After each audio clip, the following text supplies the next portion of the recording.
Olá! Cuidado com as boas intenções. Essa será a base da nossa meditação de hoje. Sou o pastor Almir Marcos Mauruto e com alegria quero compartilhar com você a palavra do nosso Deus. Há muitas pessoas com boas intenções, mas mesmo assim é preciso tomar cuidado. Olha só, 2 Samuel capítulo 6, versículo 6 diz assim: Quando chegaram à ira de Nacon, Uzá esticou o braço e segurou a arca de Deus, porque os bois haviam tropeçado. A ira do Senhor acendeu-se contra Uzá por seu ato de irreverência. Por isso Deus o feriu e ele morreu ali mesmo, ao lado da arca de Deus. Meus irmãos, isso se deu quando os filisteus haviam roubado a Arca da Aliança de Israel. E a Arca da Aliança, ela simbolizava a presença de Deus. Ela foi ordenada a ser feita pelo próprio Deus. Então, ela era muito importante para o povo de Israel naquele tempo. E o povo de Israel estava sem a arca não estava em Jerusalém, exatamente porque o povo filisteu havia roubado. Agora, a gente vai ver algumas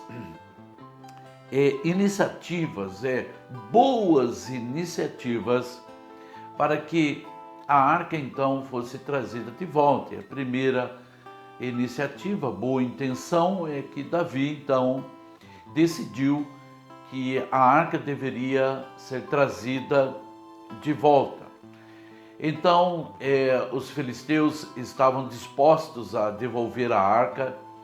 Então foi feito um carroção para que os bois então estivessem puxando, mas foram feito um carroção novo, um carroção zerinho para colocar a arca ali. Então, quando eles estão no caminho e eles estão vindo, os bois tropeçam e Uzá, com uma boa intenção, ele coloca a mão na arca. E o resultado é que Uzá morreu ferido por Deus. Se as intenções eram boas, por que deu errado? Porque Uzá morreu. Uma coisa muito importante que nós precisamos saber e aplicar em nossas vidas é que os fins não justificam os meios. E isso é muito importante entender. Algumas ordens de Deus foram ignoradas diante da boa intenção de trazer a arca de volta.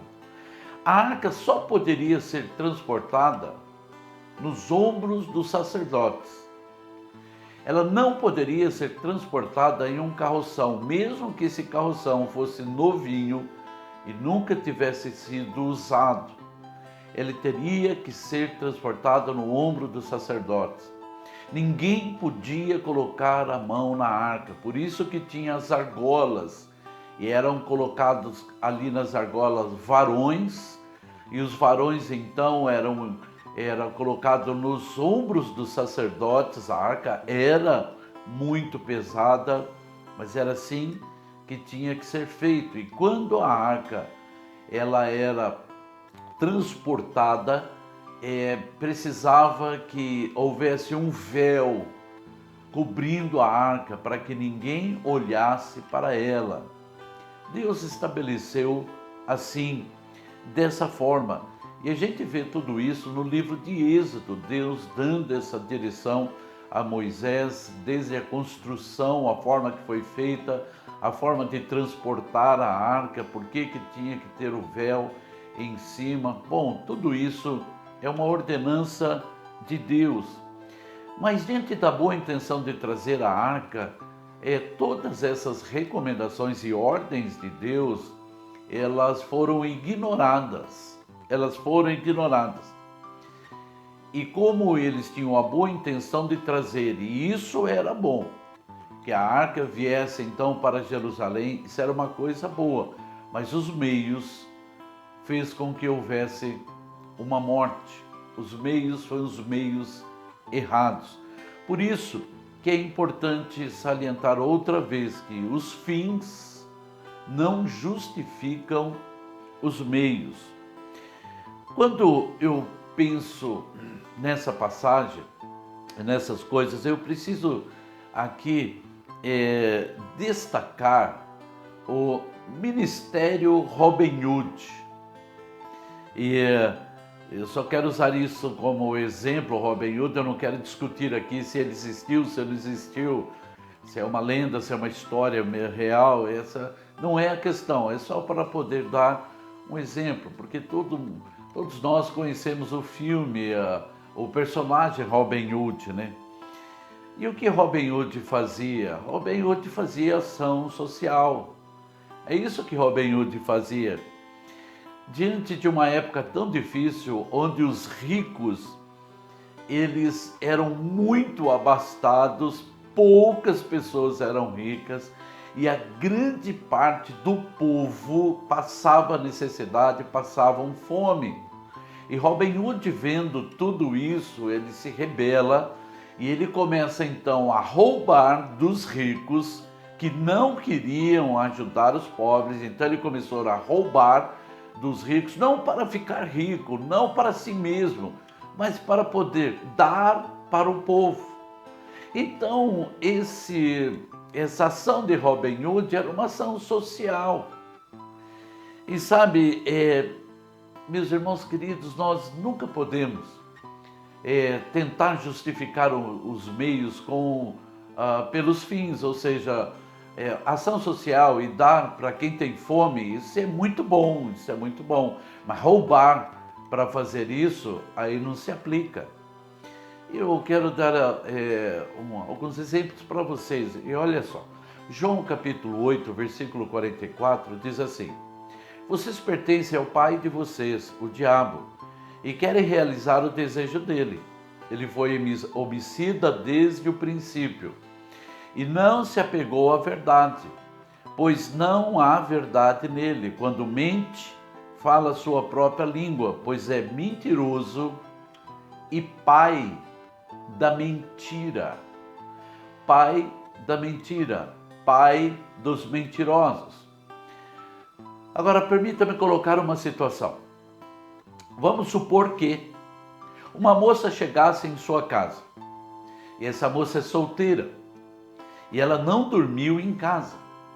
Então, o seu pai descobre que ela não dormiu em casa, e o seu pai está muito bravo com ela.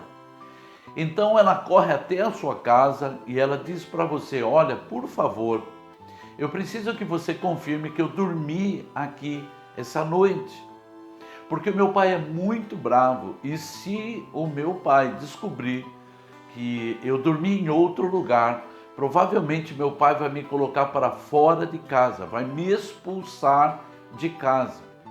E se eu for expulsa de casa, e se a minha vida desandar, misericórdia, então eu preciso da sua ajuda, que você então confirme para o meu pai que eu então dormi aqui.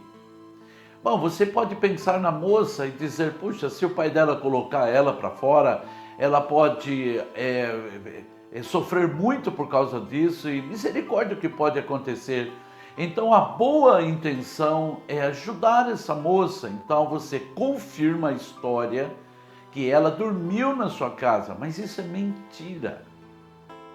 A intenção de ajudar é boa, mas é mentira. Bom, então o que deveria ser feito? A verdade, sempre a verdade. Tudo que nós fazemos vai ter as consequências, e se ela dormiu fora de casa, sem autorização do pai, fez a coisa errada, então ela precisa se submeter à autoridade do pai dela e da mãe dela. Essa é a verdade. Então, essa é uma maneira de nós entendermos que nós podemos estar mentindo, mas com uma boa intenção. A intenção não era mentir por mentir, a intenção dessa mentira ou de uma outra mentira seria ajudar a uma pessoa. Ou seja, eu quero lembrar que é muito importante que os fins não justificam os meios. O diabo é o pai da mentira e quando você mente, você está se colocando como filho do diabo. Essa é a verdade. Se Jesus disse que nós devemos dar a César o que era de César, a Deus o que é de Deus. Ou seja, ele foi ali, as pessoas chegaram a ele e começaram a interrogá-lo a questão dos impostos. Será que nós temos que pagar impostos a César? Será que nós temos que pagar os impostos para os governos? E alguém pode dizer, olha, o que o nosso dinheiro, do que é feito os impostos? É para pagar os políticos, os corruptos. Muitas vezes o nosso dinheiro vai e a gente não vê retorno sobre isso. Então, eu tenho sonegado alguns impostos, mas com a intenção de ajudar aquelas pessoas que o governo não quer ajudar. A boa intenção é ajudar as pessoas. Isso é bom, isso é bom. Ajudar pessoas é bom, mas sonegar para poder fazer isso, aí não é bom. Porque você está contrariando uma ordem direta de Deus, isso daí não é bom. Existem muitas pessoas, meus irmãos, muitas pessoas com boas intenções e estão envolvendo outras pessoas para realizarem essas boas obras, sabe? E nós devemos tomar muito cuidado. Por quê? Porque Davi teve uma boa intenção e Uzá estava lá, também com uma boa intenção, mas fez o que não deveria fazer. Colocou a mão aonde não deveria ter colocado. Se aquela arca caísse do carroção, o problema era de Davi, porque era ele quem estava ordenando a fazer daquela forma. Cuidado com os convites, aonde a intenção é muito boa, mas o caminho é um caminho errado, um caminho que não vai glorificar o nome de Deus. Tem 2 versículos aqui para nós encerrarmos a nossa reflexão, que eu acho que cabe bem dentro dessa reflexão. Romanos capítulo 14, versículo 22, a parte B do versículo diz assim: Feliz é o homem que não se condena naquilo que aprova. Então, olha, novamente, Romanos capítulo 14, versículo 22. Feliz é o homem que não se condena naquilo que aprova. Não é o fato de eu ter aprovado ou de uma outra pessoa ter aprovado alguma coisa que Deus vai aprovar. 1 Coríntios, capítulo 10, versículo 11, quando Paulo está falando do Velho Testamento, então esse versículo também cabe a nós e ele diz assim: essas coisas aconteceram a eles como exemplos e foram escritas como advertência para nós, sobre quem tem chegado o fim dos tempos. Então tudo que aconteceu lá no Velho Testamento é como exemplo para nós. E Uzá é um exemplo para nós, de que nós não podemos fazer uma boa obra, mas fazendo pela maneira errada. Temos que fazer a coisa certa da maneira certa. Muito cuidado, meu irmão e minha irmã, pois os fins não justificam os meios. Que Deus abençoe sua vida. Vamos orar.